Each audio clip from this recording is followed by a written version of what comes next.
देवानंद की एक्टिंग की दीवानी तो पूरी दुनिया है, लेकिन क्या आपको पता है कि धर्मेंद्र देवानंद के बहुत बड़े फैन थे। उनकी एक्टिंग और फिल्मों के वो दीवाने हुआ करते थे। धर्मेंद्र ने एक बार खुद खुलासा किया था कि जब थिएटर्स में देवानंद की फिल्में लगती थी तो धर्मेंद्र का हाल कैसा हो जाता था। 60 के दशक के शुरुआती दौर में धर्मेंद्र जब पंजाब से बम्बई हीरो बनने आए तो उन्हें यूं ही रातों रात कामयाबी नहीं मिल गई। काफी ज्यादा जद्दोजहद के बाद उन्हें 1960 में दिल भी तेरा हम भी तेरा नाम की एक फिल्म मिली थी, जो ना तो कुछ खास चली, ना ही धर्मेंद्र पर किसी की नजर पड़ी।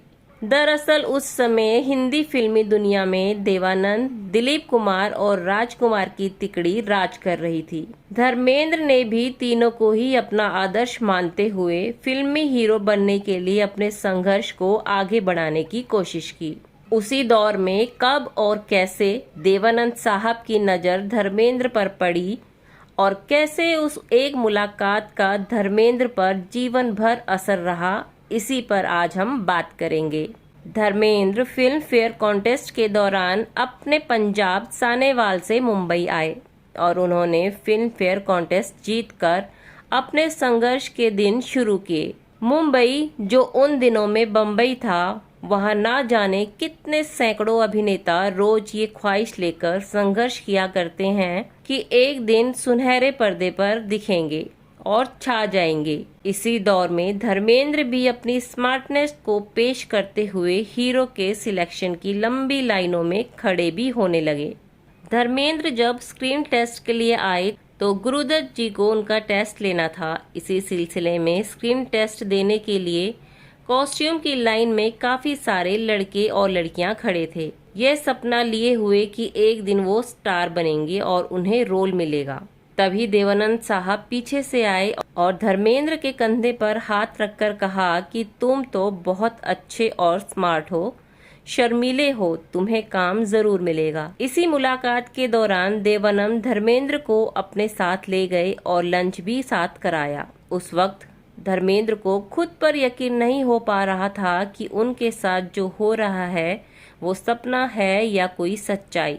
इस मुलाकात को धर्मेंद्र हमेशा याद करते हैं। धर्मेंद्र के लिए ये कोई मामूली मुलाकात नहीं थी।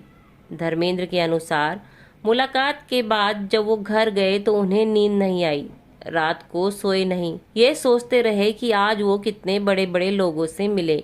एक इंटरव्यू में धर्मेंद्र ने खुद ये बात बताई थी कि लंच के दौरान देवानंद ने आइस बॉक्स से ठंडा पानी धर्मेंद्र को पीने को दिया। धर्मेंद्र ने उस समय अपनी जिंदगी में पहली बार आइस बॉक्स देखा था। धर्मेंद्र उस समय देवानंद के साथ काम करने के इच्छुक थे, लेकिन कोई ऐसा मौका नहीं आया। फिर आया साल 1979 जब धर्मेंद्र की देव साहब के साथ काम करने की इस तीव्र इच्छा के पूरे होने के आसार दिखने लगे।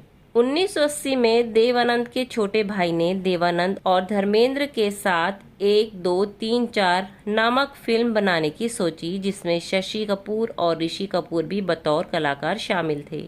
जाहिर सी बात है कि धर्मेंद्र के लिए इस फिल्म में काम करने का ख्याल भर भी बहुत मायने रखता था, लेकिन कभी कभी किस्मत की रेखाएं भी पलक झपकते बदल जाती है। ठीक ऐसा ही हुआ। ये फिल्म किसी वजह से पूरी ना हो सकी, लेकिन फिर उन्हें साथ काम करने का मौका मिला 1996 में रिटर्न ऑफ ज्वेल थीफ में। धर्मेंद्र और देवानंद ने पहली बार साथ काम किया। धर्मेंद्र से देवानंद को बहुत लगाव था।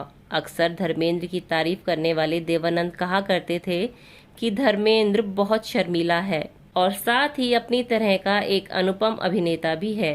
जब भी धर्मेंद्र और देवानंद आपस में घुल मिलकर बात कर रहे होते तो ऐसा लगता था कि दो पक्के दोस्त अपनी दोस्ती की बेहतरीन यादों को साझा कर रहे हैं।